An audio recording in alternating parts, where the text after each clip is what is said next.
It's time for Milberger's Gardening South Texas, live from Milberger's Landscaping and Nursery at 1604 in Bulverde Road. During the next 2 hours, our experts will help you with your gardening questions when you call 210-308-8867. That's 210-308-8867. Or come by Milberger's during the show and have your question answered in person. And now it's time for Milberger's Gardening South Texas on 9:30 a.m. The Answer.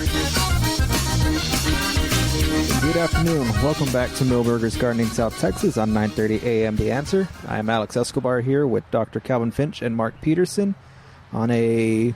Where's Mark Peterson? Mark Peterson's coming up. Is he lost? He's lost. He's surveying the land.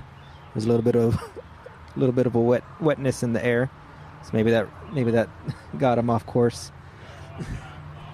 He's not lost. He's coming up right now. And he's got coffee, so he didn't have to go get... That's true. I went and checked to see if we had something officially arrived. Oh, gosh. A ton has. A ton has. The fruit trees. I was checking on the fruit trees, and then I also heard what also came in? Potted up tomatoes. Yeah. And Whopper begonias. That's right. The Whoppers are here. The Whoppers are here. Well, whatever's left is here. Yeah.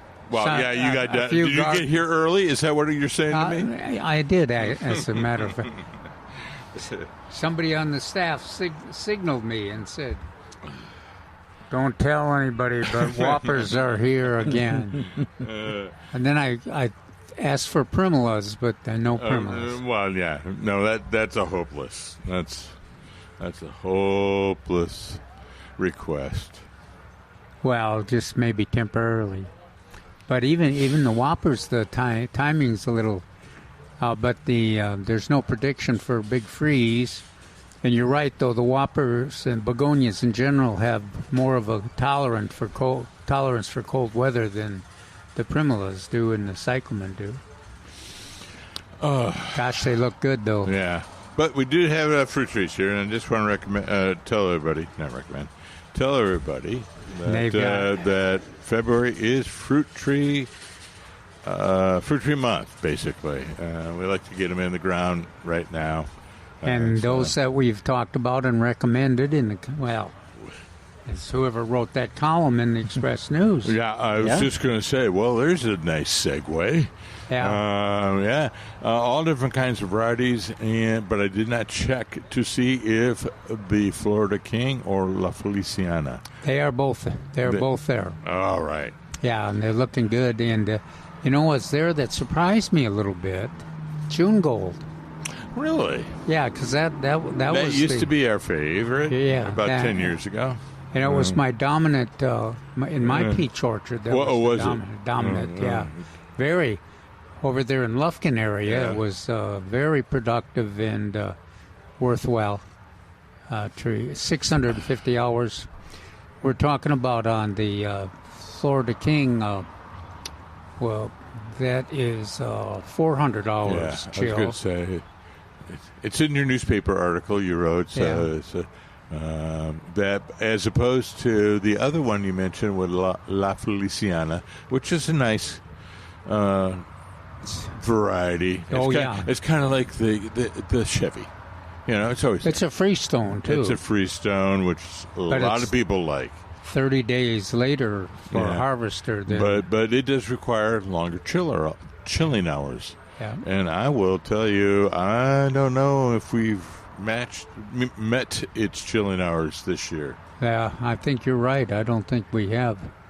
And chilling hours are not a simple thing. It's generally, people think, well, it's just cold weather. Well, it's roughly or approximately between 32 degrees and 45 degrees.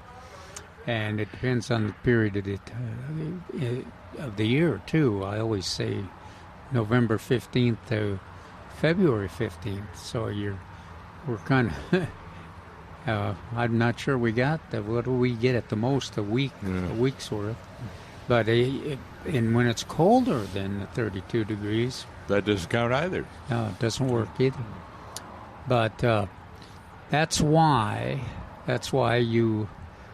this is not the greatest peach growing area. That's part of the reason why it's difficult. And then it also is part of the reason why you want a variety of chill hour requirements, and you want some lower chill hour requirements, even though the fruit quality is not as good as the longer ones.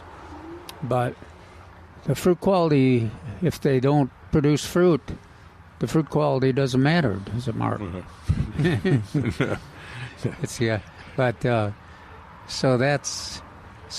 quite a bit we can talk about peaches. I think this was a tough few years on peaches. I was going to say tough year, and maybe another tough year.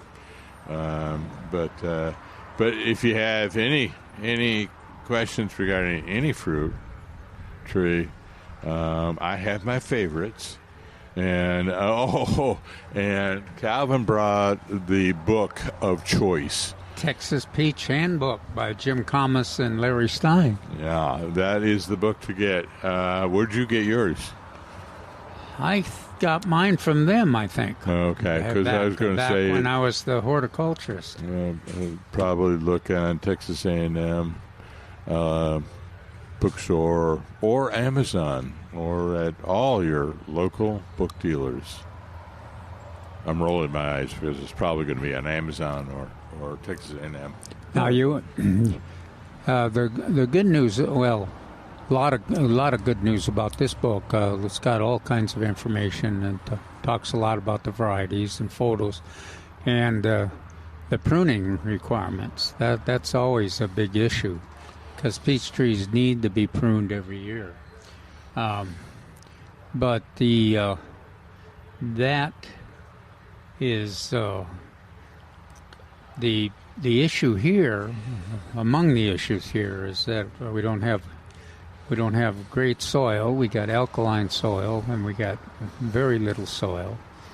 So we always want to plant in a raised bed. And we, in case you haven't noticed, we have erratic rainfall. And so you want to, you need to have generally drip irrigation on your I would recommend raised bed. A good system, and not just spaghetti. I would like to have a drip. I'm like inline drip systems. That's what I go for. I do too. And then the other thing is you can't neglect them during the summer. No. There's not a lot of activity there, you can imagine, but if you don't water the peach trees in the summertime, they don't, the chemistry doesn't get prepared for the production of peaches. Their brooms don't develop and the fruit doesn't develop, and it comes to spring and you're all excited about peaches. There's nothing there. There's nothing there. Yeah. I used to harp on that all the time. Native plants, thousands of years, they haven't been watered in the summer, and they do just fine. Oh, the one exception is vegetables and fruit trees. So they need to be watered consistently. Yeah, and then the one of the big issues where we've heard about it in the last few weeks from our listeners too. They say, "Well, my peach trees look terrible. The borers have attacked them." Yeah. Well, it's generally not the borers here in this area. It's a disease called the bacterial canker. I like gummosis better. And the canker is that disease that has those ugly, it makes the branches ugly, dead with all that that slimy. It has a sap. slimy, sappy look to it, sticky. So yeah, that's a serious problem. That shortens the life expectancies tremendously. Yeah, if your trees, your peach trees in this area live over 10 years, you're really doing a good job. and you're lucky. This past few years, they haven't been living that long because of that erratic rainfall and the heat and all the the stresses result in that disease, bacterial canker, plus all the fungal diseases that are involved. But of course, if you pick the right species, the right variety, and you get lucky on the weather, you can, enough cold weather during the winter time, you can end up getting some really good peaches, like especially like Florida King and La Feliciana and some of the other Florida Prince. Yeah, I like the Tex Royal. I really liked last year's crop of Florida Prince and Tex Royal. Those were rarely tasty to me. Where did you? Right outside the nursery, right here. There's a gentleman comes by and sells peaches, and he had a different variety every week. Was he from the Hill Country? I believe so, Oh, yeah. but I'm not sure. That makes. I believe he is from Stonewall, but yeah, that makes a big difference because they've got more soil and they've got a little more neutral soil, and some more. One of the most important parts is they get some cooler weather in the wintertime. Consistently cooler. You see a pattern developing here. Consistent rainfall, consistent weather, soil, consistent chilling hours. So the area around Fredericksburg and other parts of the Hill Country have those. Us in Bexar County, not so much. Or the surrounding areas. When I say our area, I'm always talking about Bear, Comel, parts of Kendall, parts of Bandera, Medina, and parts of Atascosa. Yes, James, we're thinking of you. So, yeah, they're worth it to grow peaches. If you're careful and you follow the recommendations, because you can't hardly beat it if you're growing your own fruit. They're very attractive.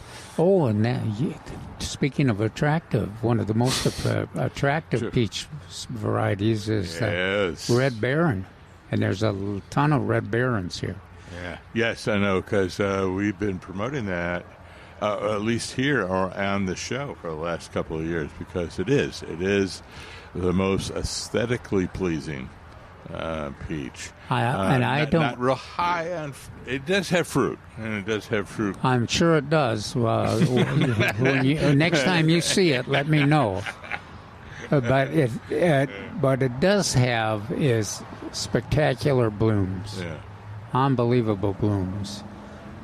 So if you want a very attractive fruit tree, try that Red Baron. But Mark's right, it does claim to be a relatively low chill and does claim to produce some fruit. It's a little longer season, and it's not, even the best of our fruit varieties, of our peach varieties, are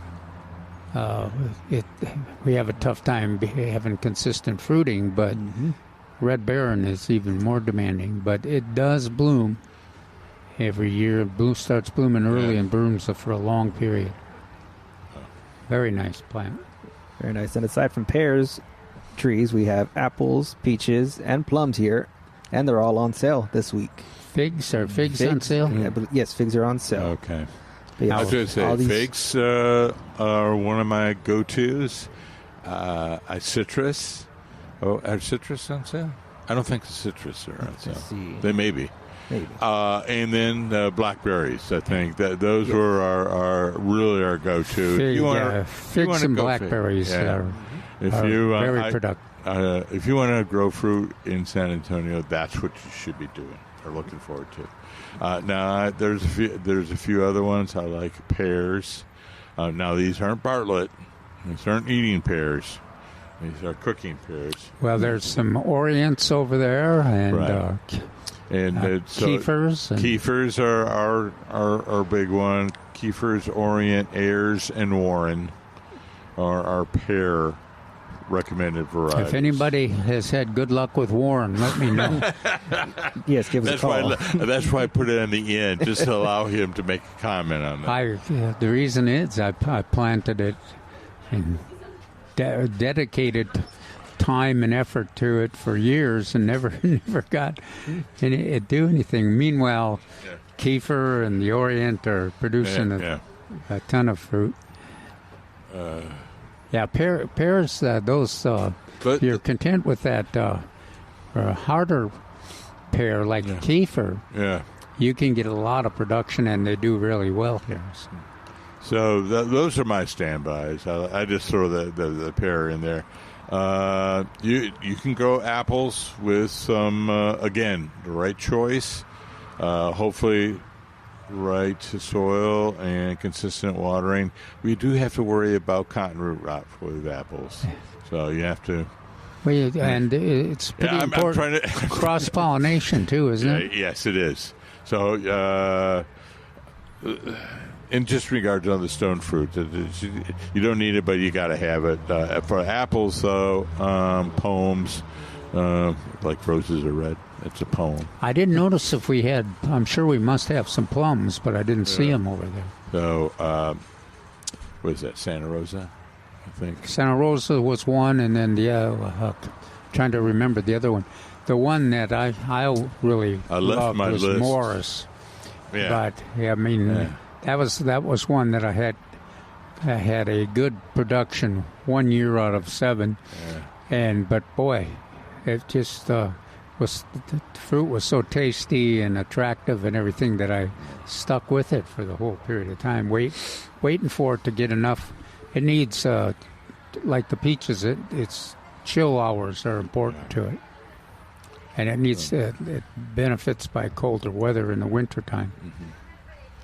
Did you happen to see which apples we had to finish up that discussion on that? I didn't. I looked at some, but let's see. I'm trying to remember. So usually we go down here. You try Einsteiner, Anna.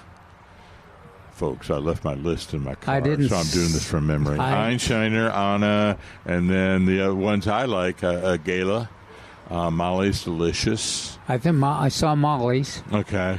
And we'll have to check. We'll have to check. There's two more, and I'm trying to remember that. What I recommend on that. But you just have to be a little patient. Now, Alex was out there looking at the fruit trees too. I'm sure he remembers which one were out there.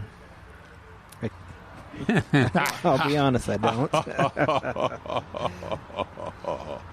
Maybe my memory will jog after this break. Give us a call at 210-308-8867. We're going to be right back with Millburgers Gardening South Texas on 9:30 a.m. The Answer.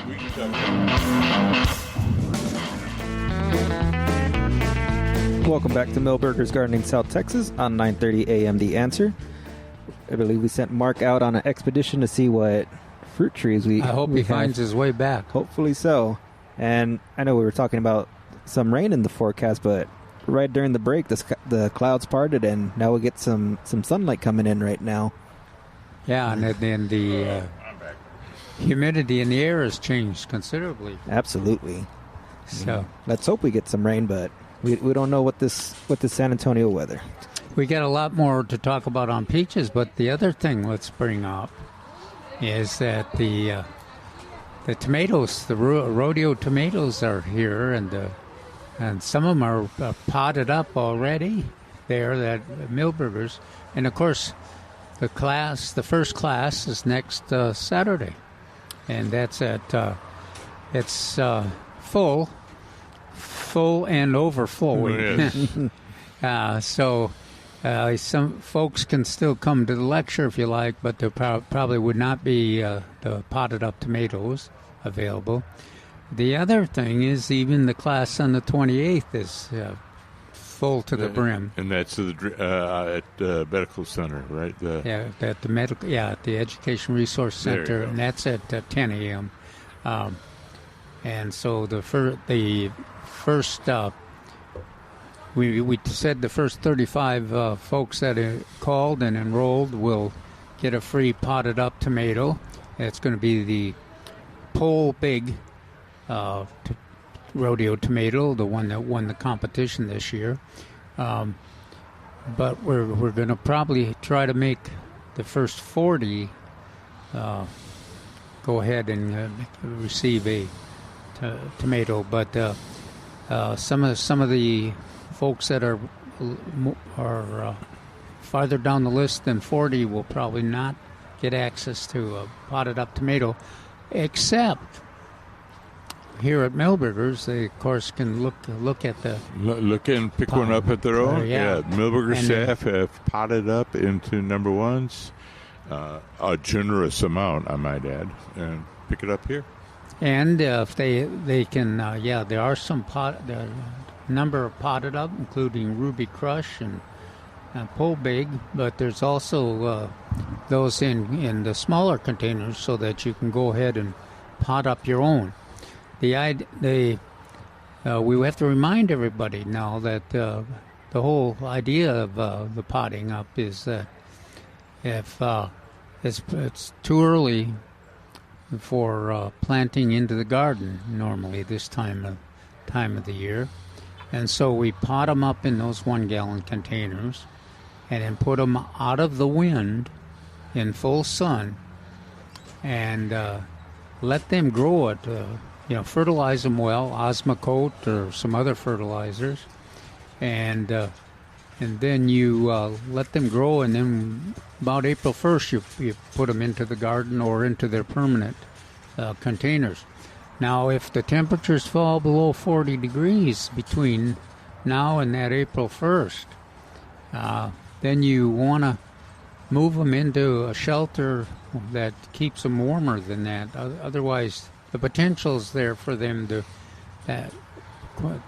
harden off and not keep that fast growth rate, because the whole potting up process is to encourage them to grow quickly and get the full size and then be ready to produce the fruit. And so they produce the fruit and beat the heat, the summer heat, and so that is what we're after. If the cold weather comes, or even the below 40 degrees comes, it won't kill the tomatoes, potted up tomatoes, but it will stop that maximum growth rate, which was desirable.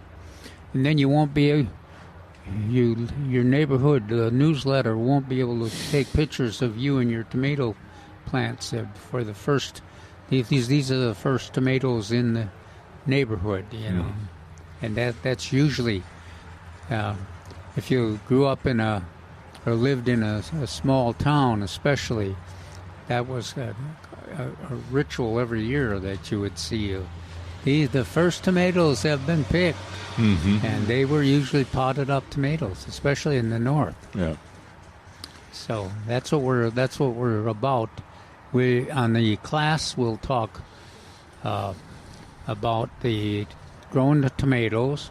We'll also talk about some of the other vegetables. The potatoes have started to sprout, and Mark and I were just talking about the fact that a lot of the vegetables that were damaged by the freeze are now recovering. Yep. The greens are they're putting new on sprouts.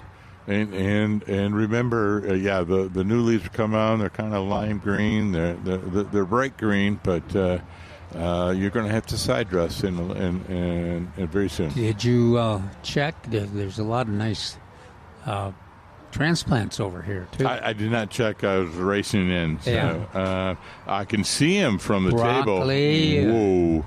Yes, the very nice, lovely color. Yeah, I can see the spinach. Yes. So all those greens, it's planting time for those. Quick. You can start seed other plants. Of course, my beautiful green beans. We can start planting those by seed. Now, if you're the What else? English peas, Yep. they if they were extended and up on the trellis, they probably got hit by the freeze. Yeah. So- They've been burnt back. So But the nice thing is, and for those smart gardeners, they do in series. They plant 1 week, and then several weeks later they plant a little bit more, and so they can miss some of those inopportune times. and what are the varieties, Mark, that you can plant? That Right now. So I mentioned my green beans, but don't forget about your edible pod ones like the sugar snaps and edible pod snow peas. Yeah, So boy, they're wonderful too. So we can do them about the same time. And then in the same breath, you can do the sweet peas, but don't eat the sweet pea pods. Yeah. No. Over there, the flower. Yeah. Now they, at least in my garden, they fared the sweet peas fared much better than the English peas did. Part of it was that the sweet peas were a little behind, and so they were closer to the ground. Right. So there's less freeze damage on them, and they'll do like the broccoli and the Brussels sprouts and the cauliflower, and they'll repair themselves, and they'll be perking up and should start blooming pretty soon. So lots of action, lots of opportunities out there. Lots of action. Mm-hmm. I mean, What about the sales? So Yeah, I was going to say, we're there's- looking over. there's plenty of Uh, sales. I left my newspaper and some Here. of my notes in the car, but look at this! Yes. It's a hard copy. Hard copy. Wow, just for a boomer like me. We have drought-tolerant perennials on sale for $6.88. That includes salvias, fall aster, and lantanas. We also have, I'm having trouble saying this name, Big Blue Liriope. Liriope. That's okay. People in San Antonio, either it's Liriope or Liriope. Liriope. No problems. But here's the next one is the one I want to make sure everybody do. We still have strawberries left No. here on the tables, right by the vegetable transplants, and you should have already in the ground, but don't. We can still do it. We can still put them in the ground, not in the ground, but I mean a pot. Yes. and if in the a weather bucket pot. cooperates, Yeah. you should start getting some fruit pretty quick. Yeah. Those are on sale for $12. How much? 4 for 10? 4 for $12. $12. Yeah. So that would be a very nice, a half-kit whiskey barrel. You could put those in there and protect them against the snails and slugs, and those would really start producing very quickly. Very nice. We also have redbud trees. They're on sale starting at $99.99. Redbuds are going to start blooming here in about 2 weeks. 2 weeks. 2 weeks. If we get some rain today, then probably We're losing about we're 2. losing our confidence. In that Yeah, range. no. You know, an hour ago, we It was thought one- we it were was one. definitely going Have to. we reached 1 yet? No. Not yet. That's when it's supposed to start. 1 to 3, according to the phone. Knowing our track record, every time we bring something up, it always shows up after the next break. So. Hey. It says here we also got figs and blackberries. We were just talking about that. Yes. We also have antique roses on sale, 2 for $50. Really? I wonder what we have for antique roses. So, I'll have to maybe another look race Yeah. out there. So these are in number 2s. Regularly $29.99. That's less than $30. But you can have 2 for $50. So that's a good bargain. But I don't know what's out there. I know in the past we had some of our favorites out there. Belinda's Dream. What's the one of the ever or never maintain, or what is it called again? Well, the modern tough rose. Yeah. I don't know if that is included in the sale or not. Yeah, well, that's Mrs. Dudley Cross. Yeah. And Martha Gonzalez. That's a great one for a landscape choice. Blooms forever and ever, and doesn't get very tall, but those bright red little blooms are on there for most of the year. It just amazes me. And then that's the one I'm trying to remember. There's Mutabilis, that's a big one, but the one that we're trying to remember, you and I, right now, help us, Alex. The Mutabilis I was going to talk about, because I quite often cite that as, we the article next week. I talk about the compromise between the landscape that is like a golf course and one that is emphasized habitat. Mm-hmm. And the Metabolist makes a good compromise in there, because it's the blooms are beautiful. Yeah.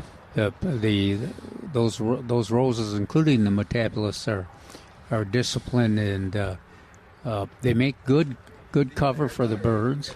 Yeah, and for a lot of those people who want hedges for privacy, you know what? That is a nice alternative to things like xylosma or hollies, some of the hollies we recommend. But that Mutabilis, they can grow quite large, and they are dense. And you can then prune them and shape them the way you want. I can never remember the order of the blooms. The blooms change color like 3 times during the.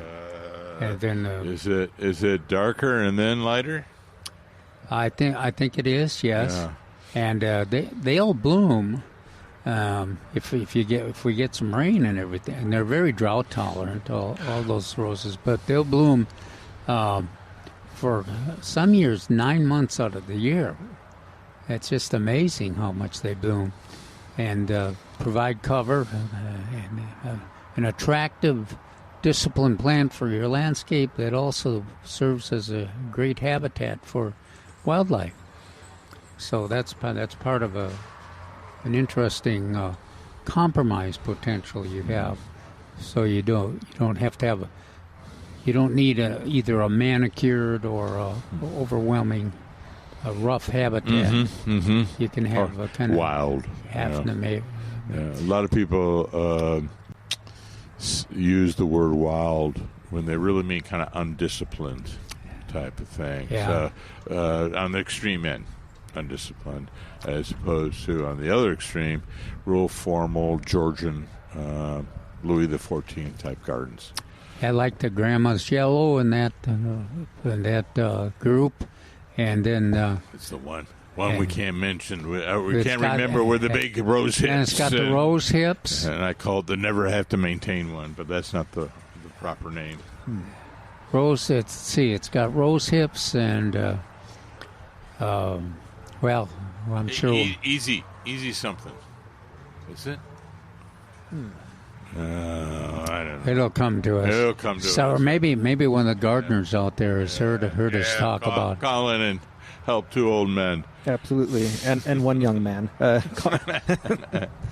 Yes, if you know the name, give us a call at 210-308-8867, 210-308-8867. But there's a lot of things on sale. There is. Call in. And we'll discuss them throughout the day. We'll be right back with Milberger's Gardening South Texas on 9:30 a.m. The Answer.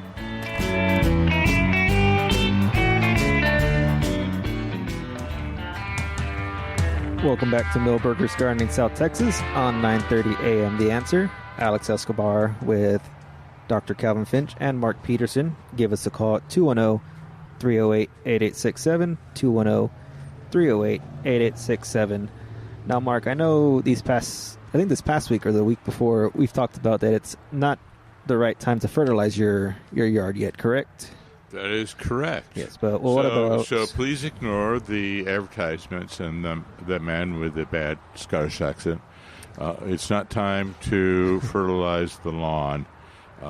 In South Texas, we generally wait till after April 15th or after you've mowed the lawn. Mowed the grass in the lawn twice. Real grass. Real grass. Not our sustainable winter lawn. No. Rescue grass. And so yeah. The rescue grass looks great, and the annual bluegrass looks great wherever there's where you've been watering around your garden, or where some water has run down the path. You can tell exactly where the water was because those weed grasses are coming up. I have little blotches of green in my field of yellow in the yard. So I looked it up on another website. Carefree Beauty. Carefree Beauty. I knew there was a care in there somewhere. Now that's not an old-fashioned rose. We thought it was for a while. Right. But it is a modern tough rose. Right. And I think this is my favorite. Right. And I know I would. I know I love Mrs. Dudley's Cross, but it's one of those two because they retain a rose scent. A lot of these new ones. That one, the Knockout Rose, which is the name I couldn't remember the other couple of weeks ago. That's the claim he makes. I can't smell it. Well, that was. He's got a sensitive nose. Belinda's dream for a long time. Sometimes I smell them, sometimes I don't. And those roses, they're pink. They got a little more color than the Belinda's dream. They're not the same. They're not like a florist shop rose like the Belinda's dream is, but they're flatter, bigger, and a little more red in the bloom. And the thing that I really like about them is they produce those rose hips, and they produce them through the season. They don't go, have a rash of blooms and then stop and concentrate on the hips. There's hips in the rose bush all through the bloom season, and again, it's another one of those long blooming roses. Very very nice, and they're relatively disciplined. Basically 6 foot tall, and 4 foot, 5 foot in diameter, and that's all those. Belinda's Dream is in that league. Grandma's Yellow. Mrs. Dudley Cross a little bigger, and Mutabolus is considerably bigger. The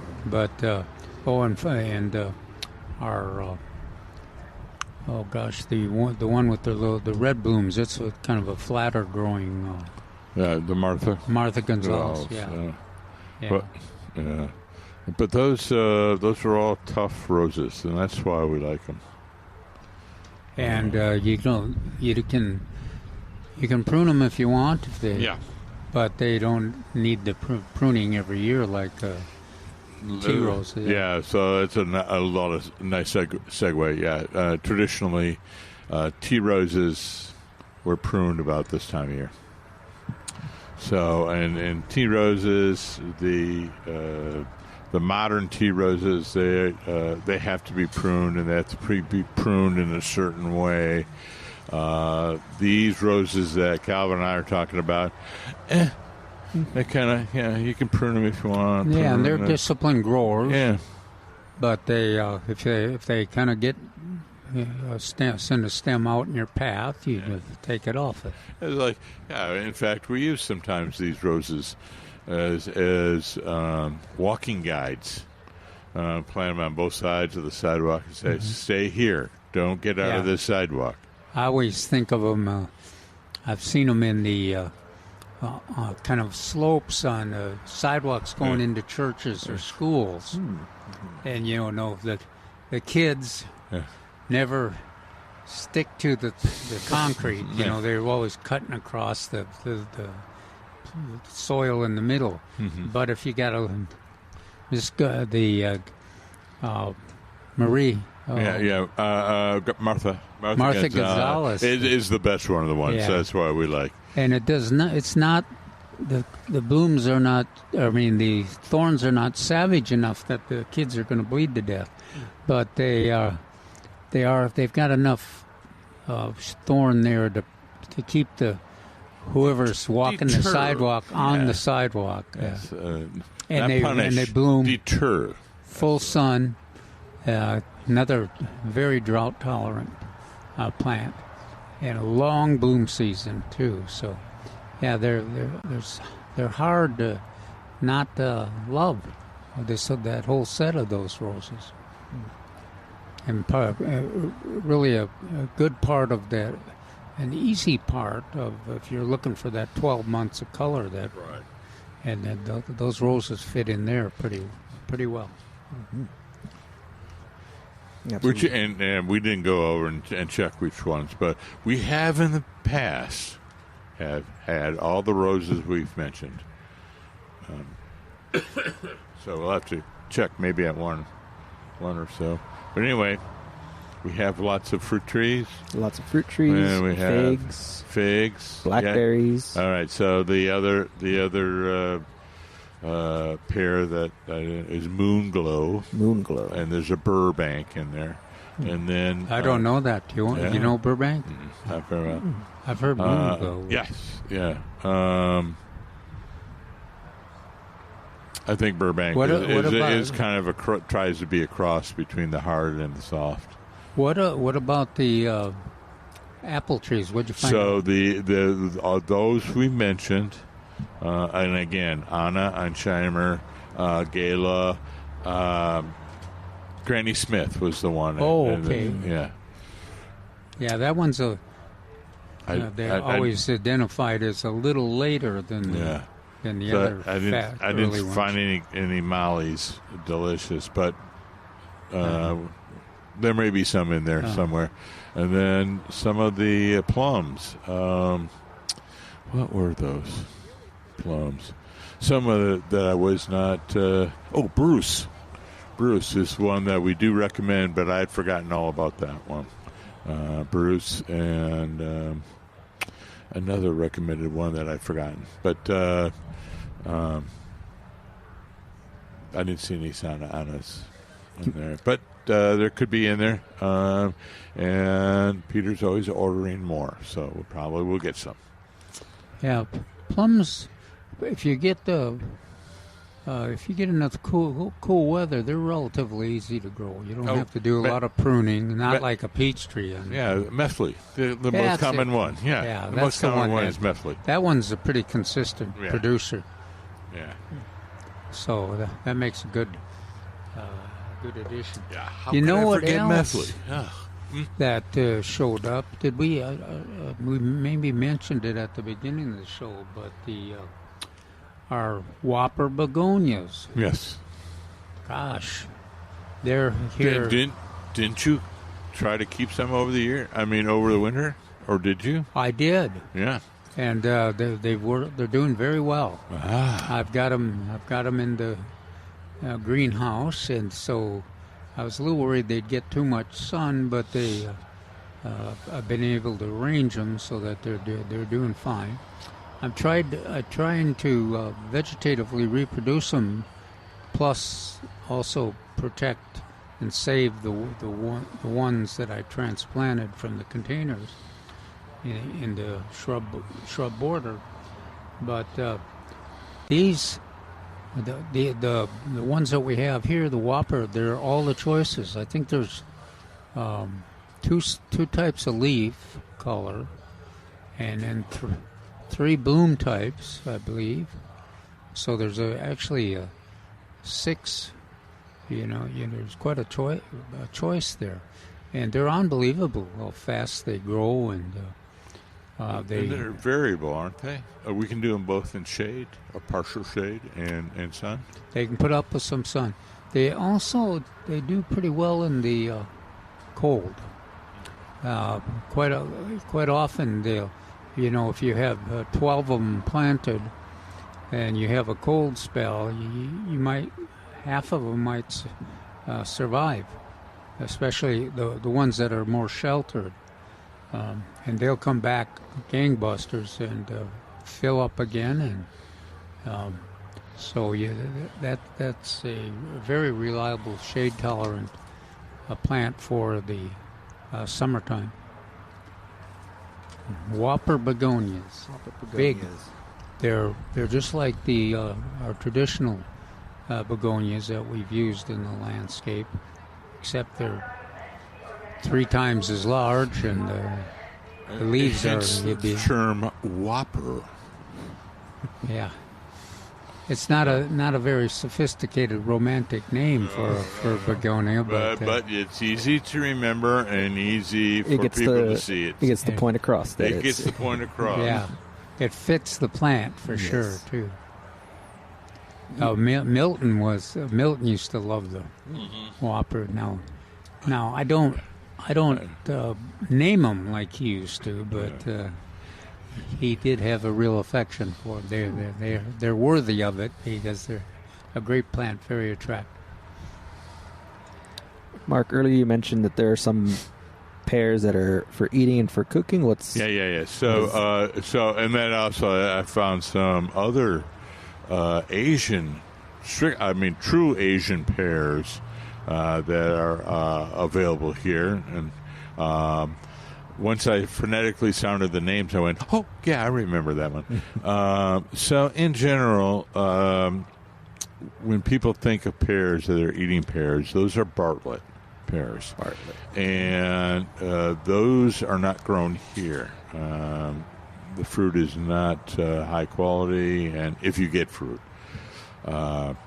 So we generally rely on either European or crosses with the Asian pears, and those are the ones we can grow here very well. Those tend to be hard. They tend to be classified as cooking pears, so either they're going to be canned or they're going to be used in sauces or in salads. I like them on salads. That's my favorite. Interesting. On that. Again, let's put the word out. If you've grown Warren is quite often on the list of desirable recommended varieties, and I just have not had great luck with Warren. If you've had, you might want to report, even if you haven't had good luck, if that's consistent with my performance from that pear.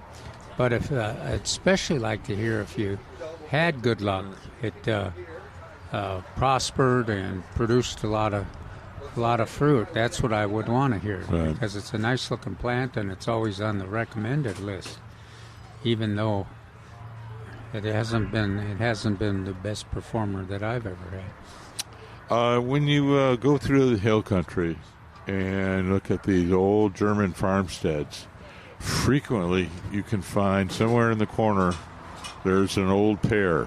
These are this common pear. They're not really an improved variety or such, but you'd be surprised on the durability of pears. And that's one reason over the years, the last 40 years that I've been here in Texas, I have noticed those old pears just in the landscape. Well, you can expect 2 bushels from a kefir. Yeah. That's mature. Yeah. It's amazing how much fruit they produce. And if you've got good teeth, you can eat all those. Yeah. Because they are pretty crispy. Yeah. Okay.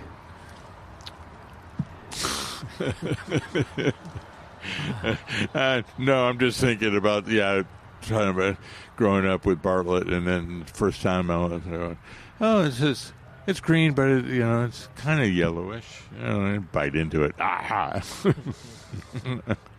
Fortunately, I didn't lose any teeth, but it was quite hard. I think I had to use a knife, a blade to make some slices off of it. But it was tasty once I got into it. Let's remind everybody too that quite often the nurseries will offer Bartlett pears, but the Bartlett pears are not recommended in this area. They are subject to disease, and although the quality of the Bartlett pears is it's what we the one that's most popular in Yes. commercial. But We're back with Millburgers Gardening South Texas, live from Millburgers Landscaping and Nursery at 1604 in Bulverde Road. Come out to visit or call us at 210-308-8867. That's 210-308-8867. And now back to Millburgers Gardening South Texas on 930 AM The Answer. Welcome back to Millburgers Gardening South Texas on 9:30 a.m. The Answer. Apologies for the abrupt ending right there on the top of the hour. I believe that this weather is starting to give us some technical issues, but we should be good for this next hour. Mark is out there enjoying the weather. we're trying to pretend we don't know him. He's out there dancing. Yes. Alex Escobar here, of course, with Dr. Calvin Finch and Mark Peterson. Give us a call at 210-308-8867, 210-308-8867. Today is Valentine's Day, but it's also rodeo season here in San Antonio. And, of course, we have the rodeo tomatoes here potted up, like we've mentioned. That's right. Gosh, they look good too. And they also, if you're into, I was trying to remember what the varieties were. Mark may remember. Sweet 100's over there. Mark, Tycoon. Tycoon, your Ruby Crush is over there. Celebrity was a big one. Celebrity, Tycoon, Amelia, maybe some Thunder. I haven't. Yeah. I can't. I think there was earlier. I don't know. Right. Yes, it was 2 weeks ago, which just proves the point that we're always making is come on by and get your favorite varieties because they may not always be here. People may get them and then want to pot them up, just like Calvin's been talking about. So come on over, get your pole big. And, there's the rain. Just like clockwork. Well, that's what I was doing. You already said I was. You were laughing at me. I was doing the rain dance out there. So. And it is here. The rain is definitely It's here. kind of a drizzly so far, but So far, we'll take it. Yeah, I know. We'll take We'll take any amount we can here in our drought. Yeah, that's so.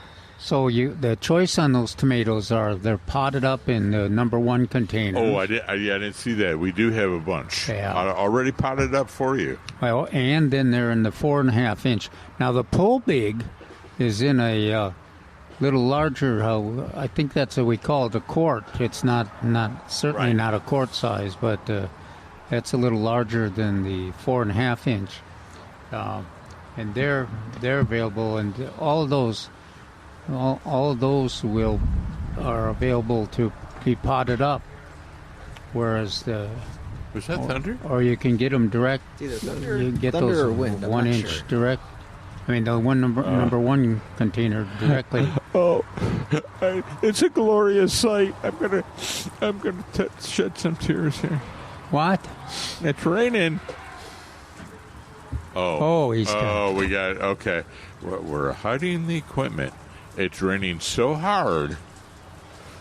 We're putting the raincoats over the equipment right now. All right. Now see, it's kind of closing down. Don't. Yeah. Say, you should have not put that on there, because then it would continue to rain. Now it's already stopping. We haven't mentioned there's snapdragons out there. Mark, did you notice? I think there were sonnets. Sonnets. So there's Sentinel and sonnets. Okay. Yeah, Sentinels are, I think, And then the there taller are ones, and sonnets are 2 or small. 3 different smaller varieties. Right. So some of them had name tags, and I didn't see what. Are they on sale, Alex? The Snapdragons? The snapdragons, yeah. So were they under perennials? They're No, they wouldn't be on a They're perennial. not listed. Not that Oh, I see. no. So they're not listed. But come on out. They are lovely. And we got pansies and still a good selection of violas. So they're looking good. Yeah. Now, sure, look at you guys. You covered up those if you had just left those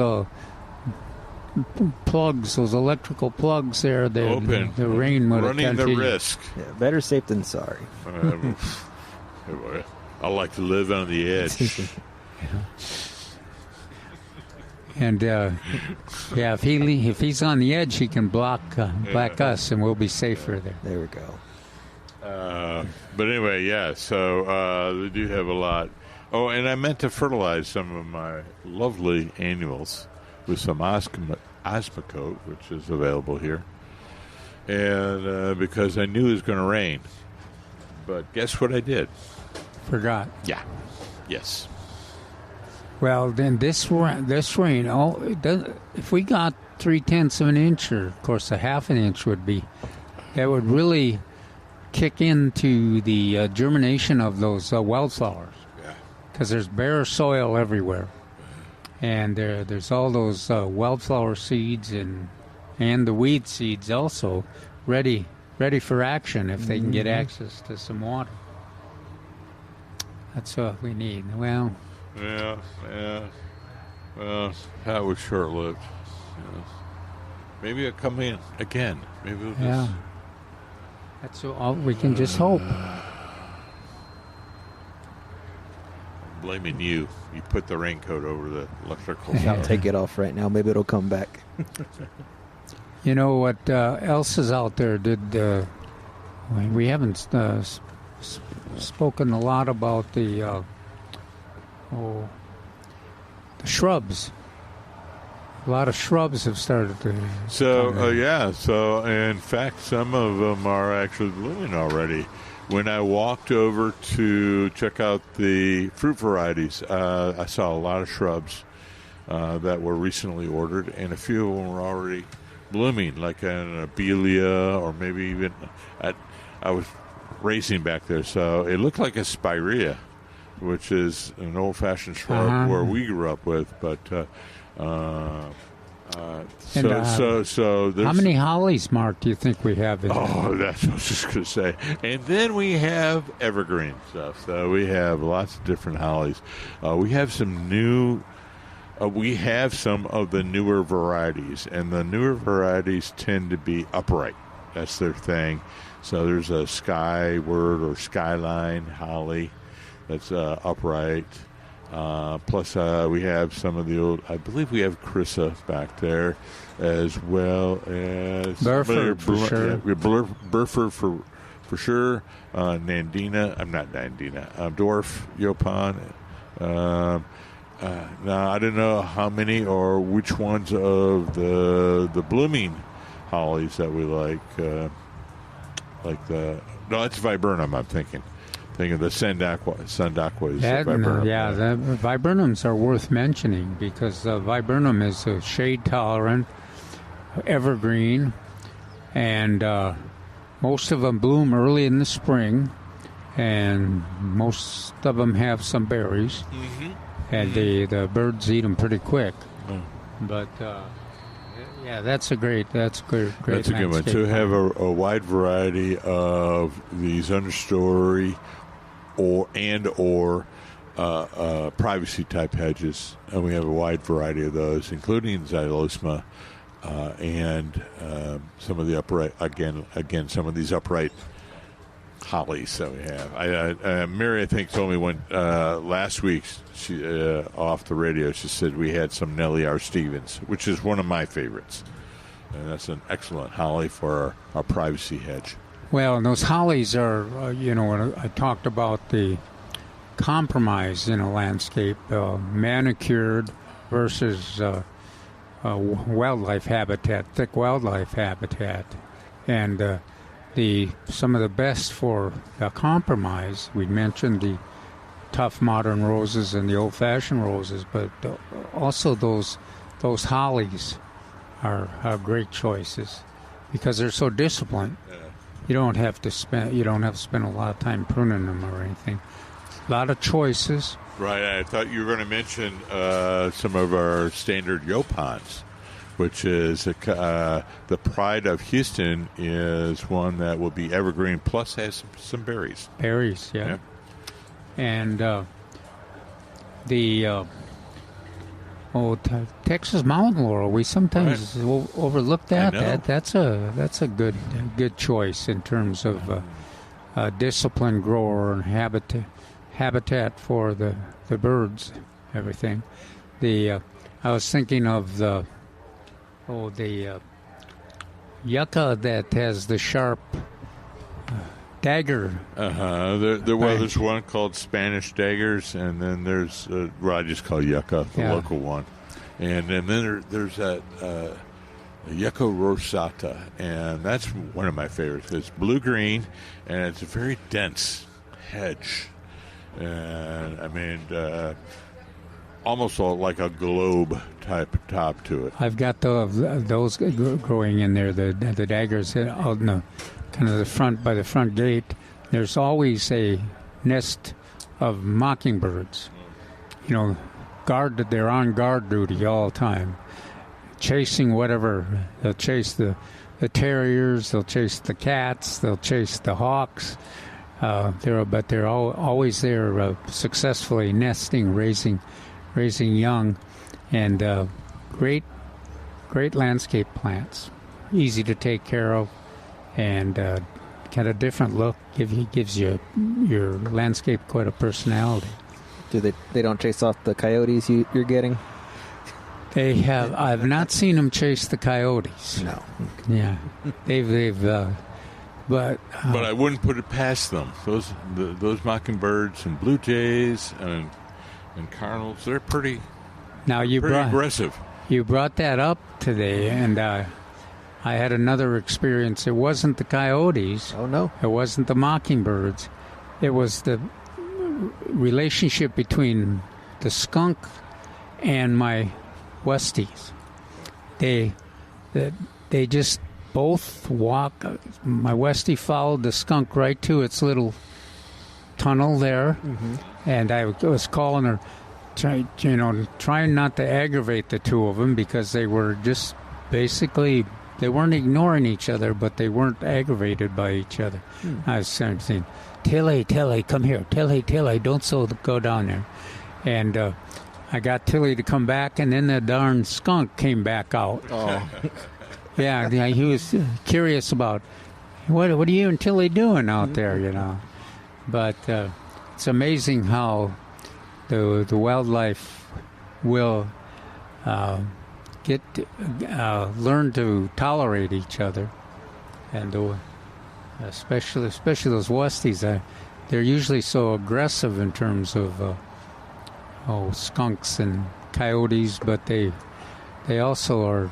Some of them are realize that you do best if you don't tackle them. When you're a 17-pound Westie, it's not always great to tackle a coyote or even a skunk or a raccoon.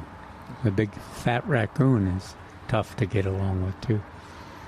But they one of the things I know the gardeners out there probably notice that we talk a lot about how wonderful the habitat here is in the Central Texas area for gardening.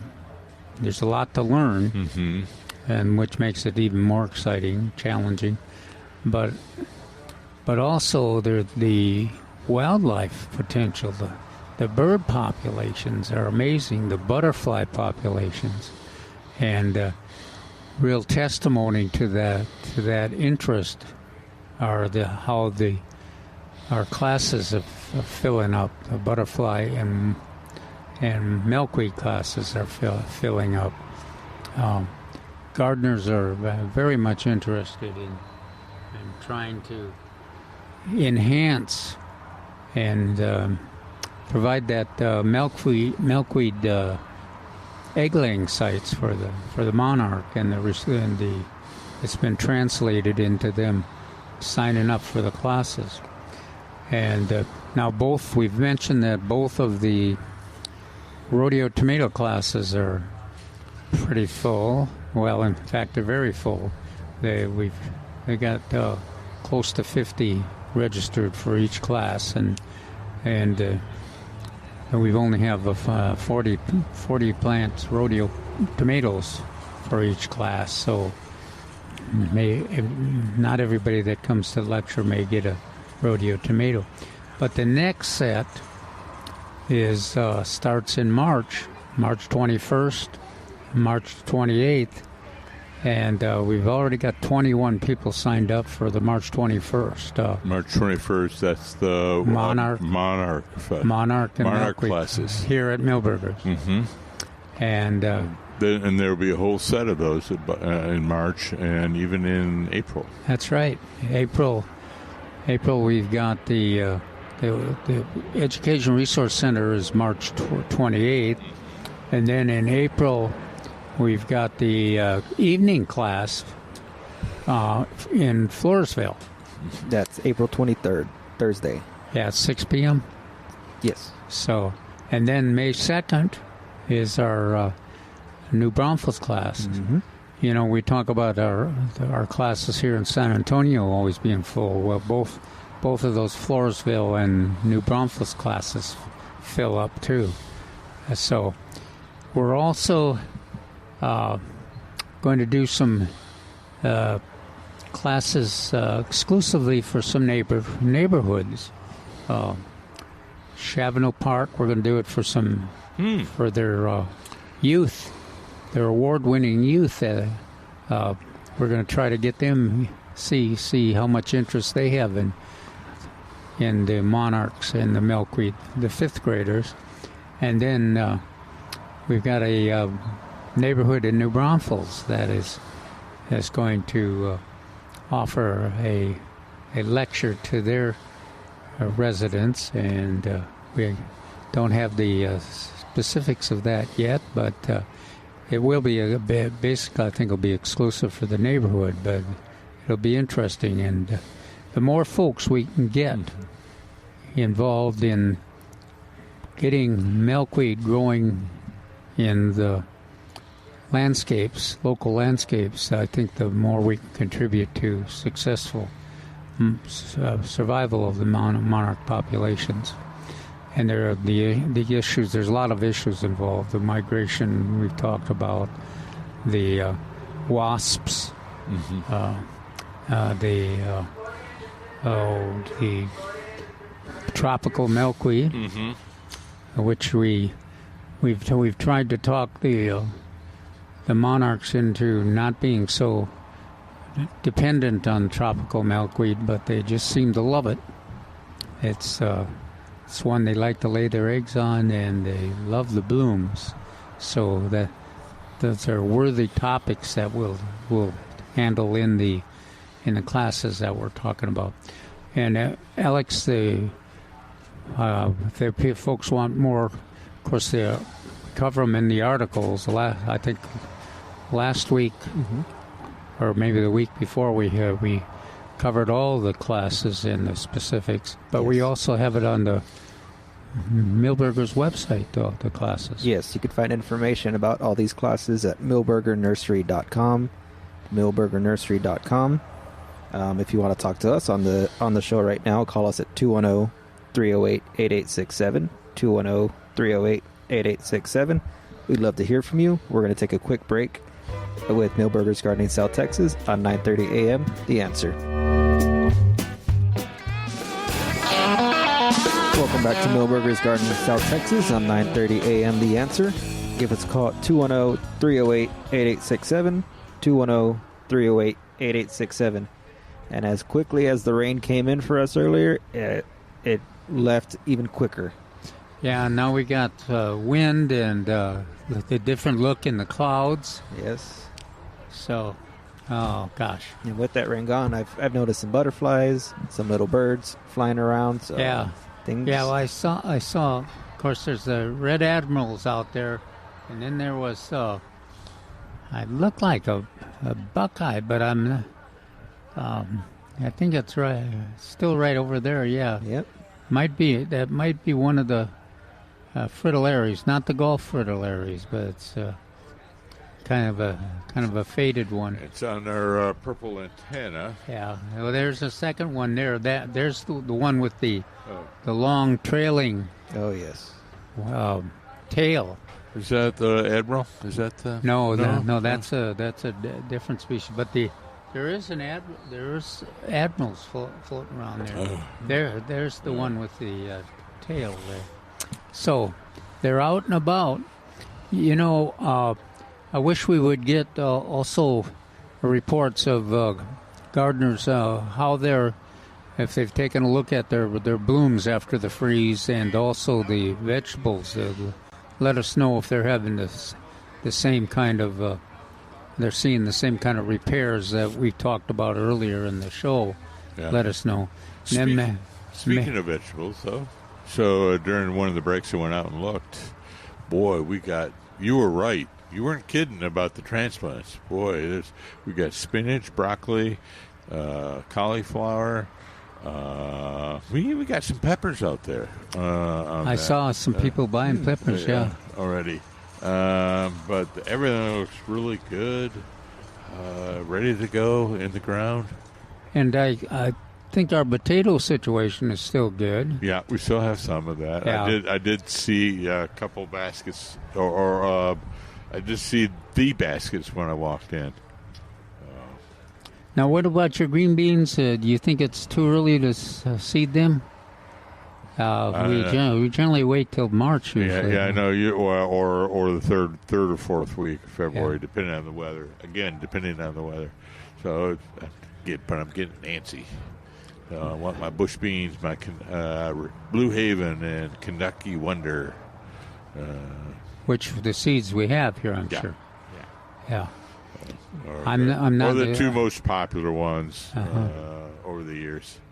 I'm not as not much as of an advocate for green beans as Mark is, but they are really easy to produce. I mean, to plant and produce a lot of nutritious. And as Calvin reminds me, it's also good to have the edible pod ones, and those are good too, as well. Yeah, and what else? Oh, Mark, tell us too.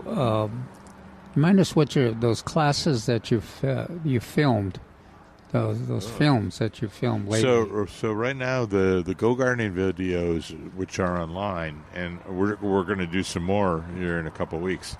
But the ones we have online right now, and you go to gardeningvolunteers.org. And you press the Go Gardening video, and you can see the one we did, a design emphasized a video. I talk about plants, but we're also talking about design over in the Beacon Hill neighborhood. Some older homes, very nicely done.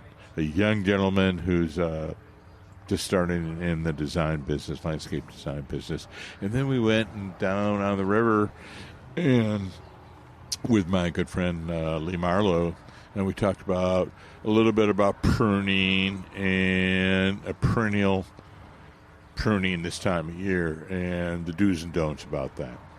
So those are two great. Well, what kind of things were you pruning? Perennials? Well, we're a tree. She wanted a 2 Mexican plums pruned. Oh gosh, yeah, those are good choices. And then the how to do that with minimal impact. What are we looking for? We're looking for certain type of branches that are crossing or maybe diseased or broken. Those are the ones we're doing. We're not pruning like we do peaches. Yeah. No, we're just a little bit of pruning, judicious pruning here and there. Yeah, they're pretty disciplined too, without pruning, and attractive. Now, that is a wonderful choice of a plant too for Correct. that compromise in the landscape, because they fit. They're disciplined, attractive look. The blooms, they're deer-proof, so they fit into that idea of contributing to a neat landscape, but they're also a plant that attracts and carries a load of not only the fruit but the cover for the birds. So a lot of people have planted them in full sun, and I don't think they are adapted to full sun. I think they have to have a little partial shade. When I see them in the natural environment, I see them kind of an understory plant or adjacent to a tree, which gives them some western sun protection. They don't want to, now maybe I'm seeing them later in the successional stage, but I usually see them with a little bit of shade. So I think they got a bad rap because people were planting them in full sun and they didn't like that.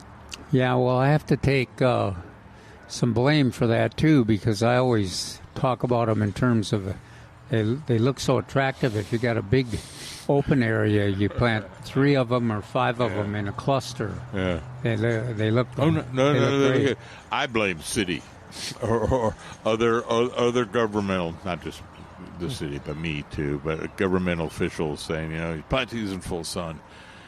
For that very reason, you just want to see that spectacular foliage in March. And but if you look at them in nature, they always seem to have a little protection.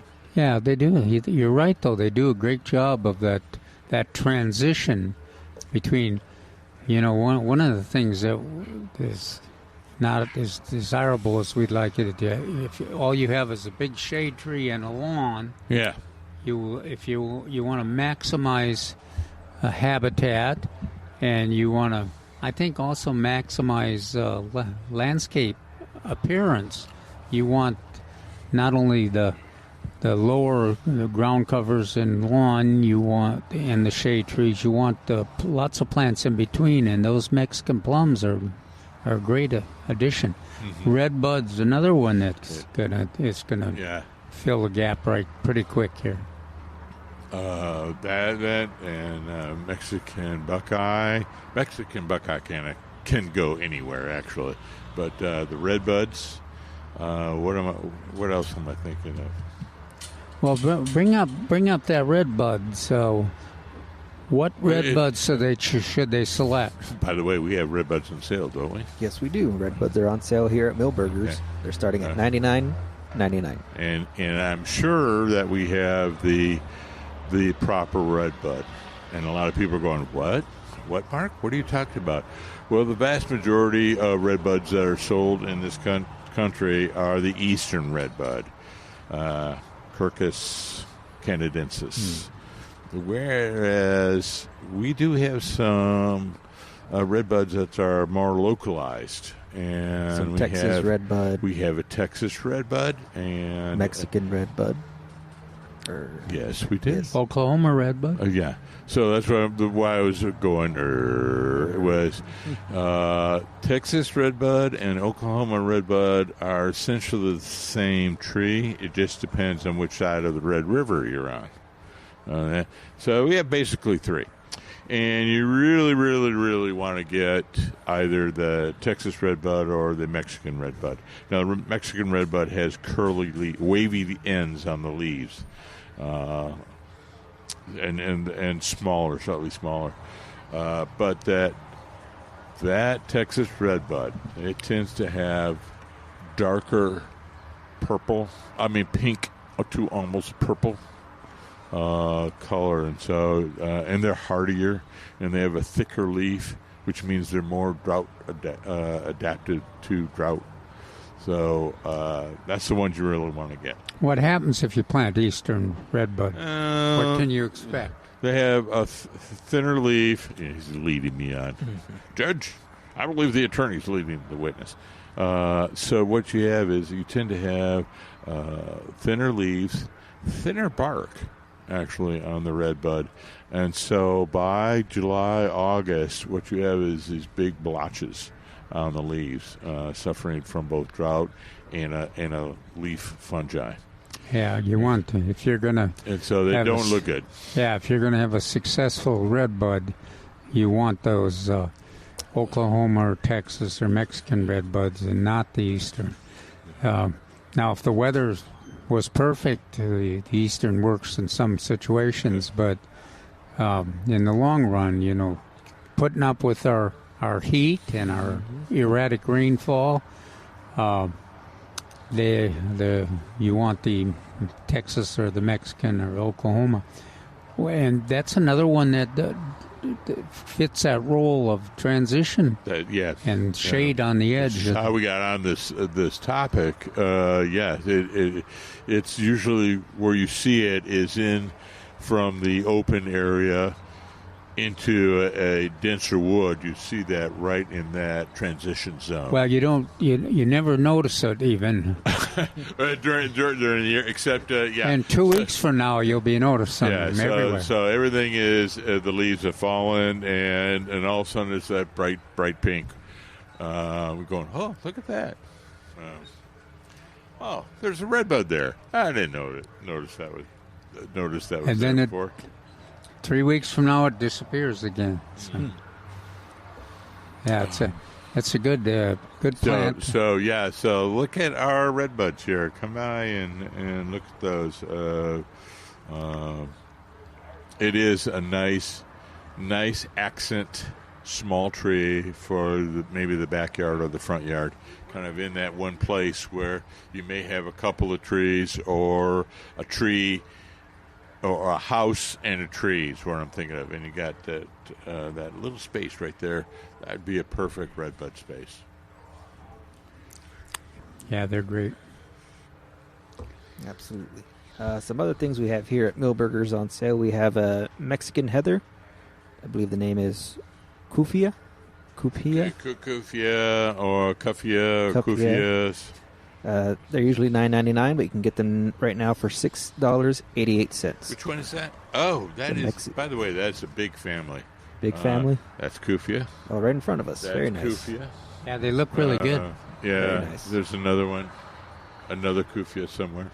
But anyway, we have many members. This looks like, is this Salvia Grigia? What is this one? It kind of looks like it. I'd have to get down and look at the leaves. Yeah, now that what we're talking about is, there's a lot of the salvias that are summer bloomers, but they're the one that plays a major role in landscapes is evergreen. Yeah. Well, and a perennial. Yeah. Well, I guess they're both perennial, but the Grigia does not die back. Yeah, I don't think that's Grigia, but I'd have to check to see what it is. Yeah. Usually Grigia is over there, yes, that second row. And a lot of color choices you got. Pinks and reds, whites even. Yeah. So I favor the raspberries or the dark red, the scarlet red. And you can, a lot of situations, they work best if you prune them back every 2 years or so and let them come out gangbusters again. And they're pretty shade tolerant. Mm-hmm. And like all the salvias, the deer are not much interested in them. So that's a real asset to have. Anything that the deer won't eat. It really makes an important addition to your landscape. Yep. So a lot of the perennials Yes. are on sales, and then also the Kufia, the Mexican heather. Adds a lot of color to your yard. What is happening here? Are we seeing some clouds again? I think so. And I think they're very dark, and I'm like, dark. look at that. The wind is shifting. Possibly that darkness may be coming our way. Hopefully. Absolutely. We might know in a little bit, and we'll definitely know after this break. Give us a call at 210-308-8867. We'll be right back with Millburgers Gardening South Texas on 9:30 a.m. The Answer. You're getting better.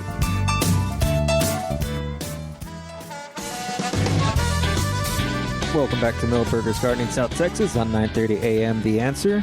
We're out here watching these clouds roll in, where there's possible rain coming right here at the end of our show.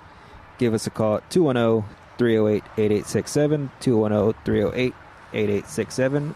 We'll be out here manning the storm whenever it decides to come. As we mentioned earlier in the show, it seems that Fredericksburg is getting rain again.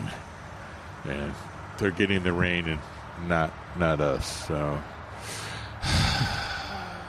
That's why you can grow peaches better in Fredericksburg. One of the reasons why.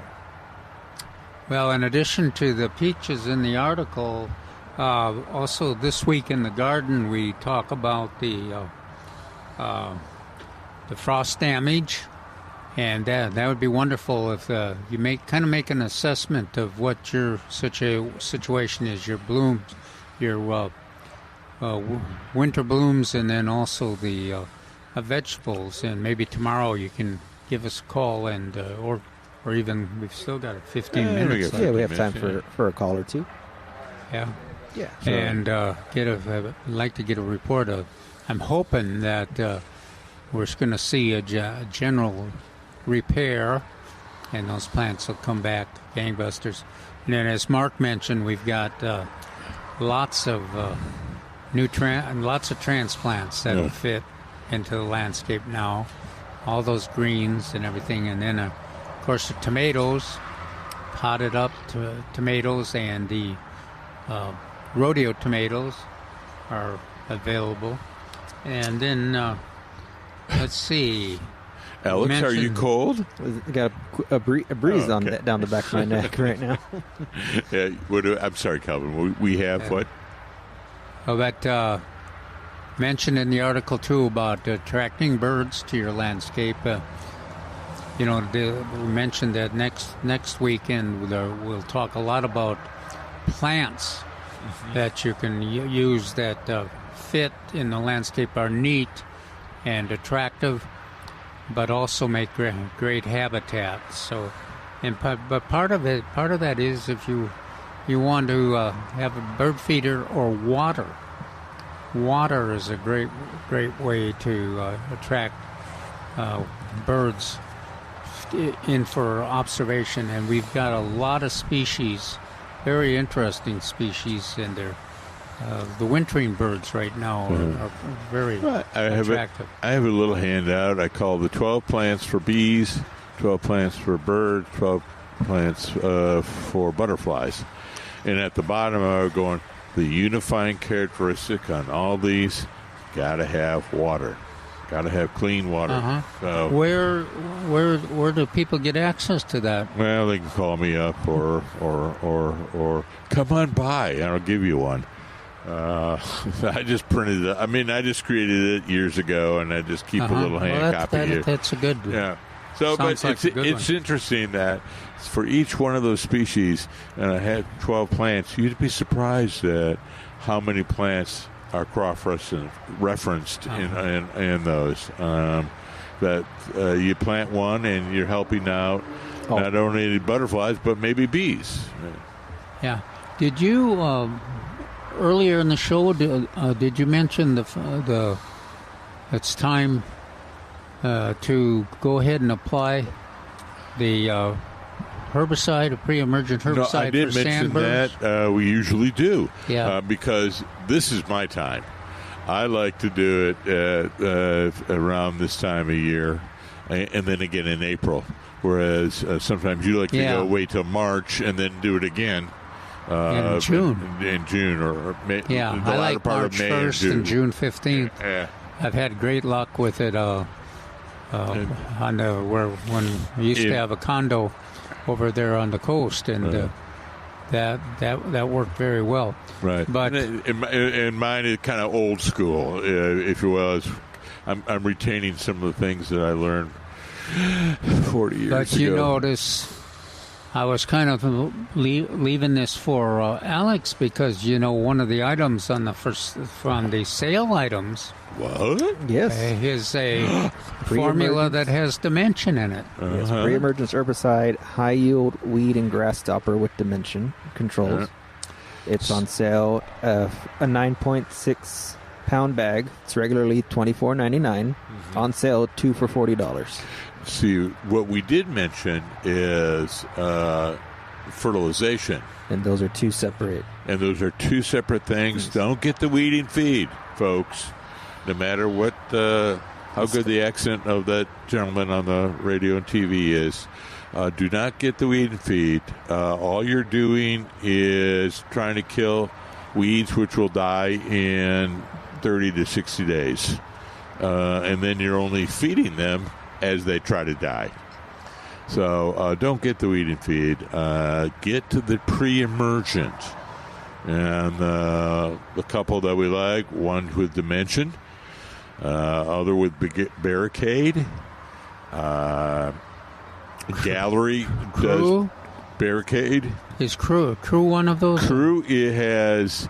Oh, I was going to mention the Gallery is the one that is mostly with broadleaf weeds.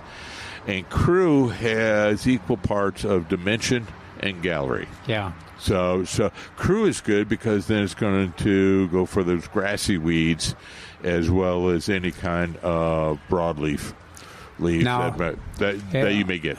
Yeah, and those products, or if you apply that pre-emergent herbicide now to stop the sandburrs, you also get the what is the other weedy grass? The other weedy grass is the crabgrass. Crabgrass, and I always find it humorous. A lot of calls because I have crabgrass. Well, then we try to go through it, and they may or may not have crabgrass, but every weed is crabgrass. So, but if you use the Dimension or a product with a pre-emergent, that product will help limit the amount of crabgrass and the grass burrs. Those are main grassy ones we want to get rid or prevent. Now you notice I said not eliminate. I said reduce. Sandburrs are tough, man. Yeah, and they that's why we mentioned that you apply the pre-emergent twice during the growing season, because those seeds will sit there and wait until the conditions are ideal, and they're very tolerant. Hot and dry they like. So you think we made it through the summer without any sandburrs, and then the next thing that happens, a little rain comes and you got a load of sandburrs there. So definitely twice. That's both. We made. I don't say disagree. We have different ideas on the timing, but we both say do it twice. And if you got sand, especially, it's an issue. But they'll even grow that.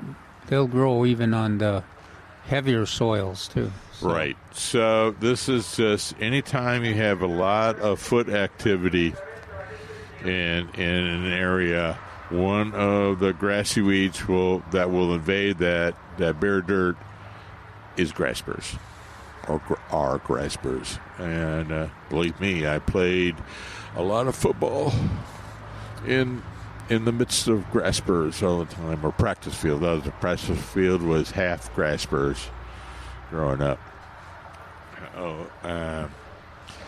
Make sure you get some, and we do have it, right? Yes. Which one do we have? Do we have Dimension? I can't read. Yes, Dimension Control. Okay. Preventing many broadleaf and grass-like weeds. It's so dark out here, I can't read.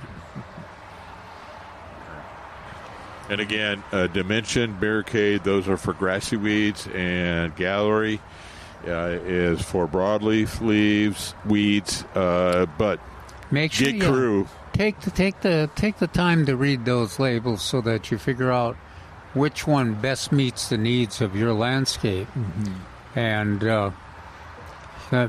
because it is important, and they can be expensive. The price is quite different, so.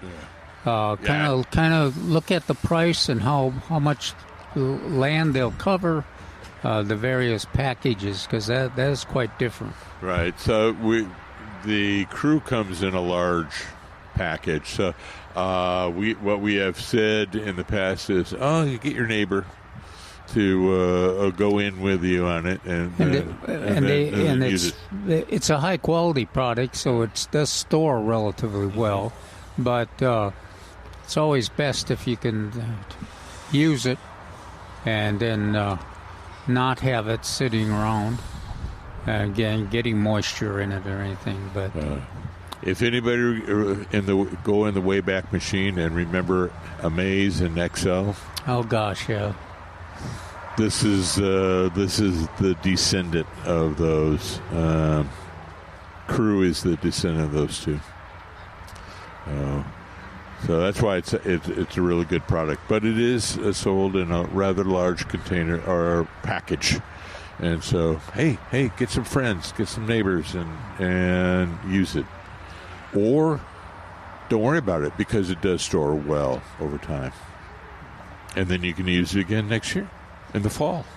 Works well, both spring and fall.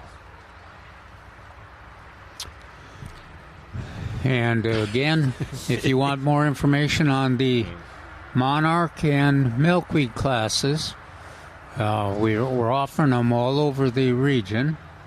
Go to the Millburgers website. millburgernursery.com. Yeah, it'll tell you when the classes are and where they are and how you register. All of them require that you call, and it's a different phone number for each one. And they all offer, what we're trying to offer this year is we're going to offer germinated seeds again in containers, but we're also going to try to offer some stratified seed because we're trying to increase the success, the percentage of milkweeds that survive in the ones that we have to transplant don't do real well. You know, we go from a 50% germination rate down to a 10% survival. And that's kind of dominated by Zizodi and by tropical. So a lot of the native milkweeds just don't lend themselves well to being transplanted. So we're gonna try to provide some seed, stratified seed to the gardeners that attend these classes that are interested in reporting the results from the seed. We just had one of the staff members come up to me and say a customer has reported that there may be some phone problems on our line. Yes. Oh, interesting. So if you've received a busy signal trying to call in, we're looking into that.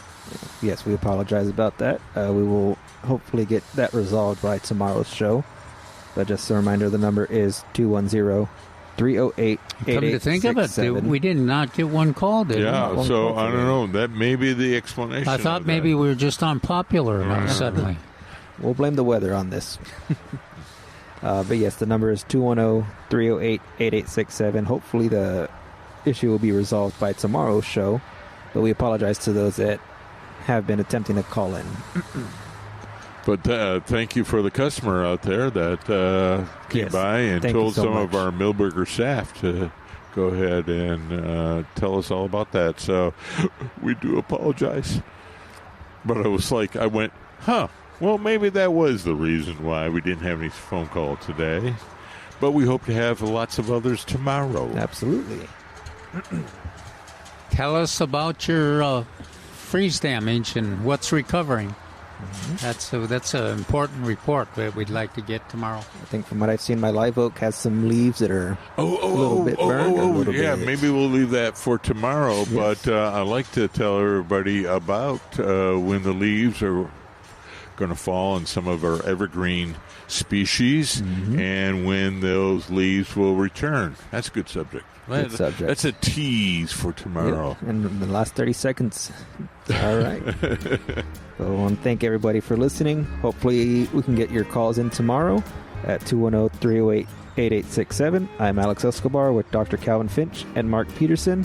We'll see you tomorrow from Millburgers Gardening, South Texas on 9:30 a.m. The Answer.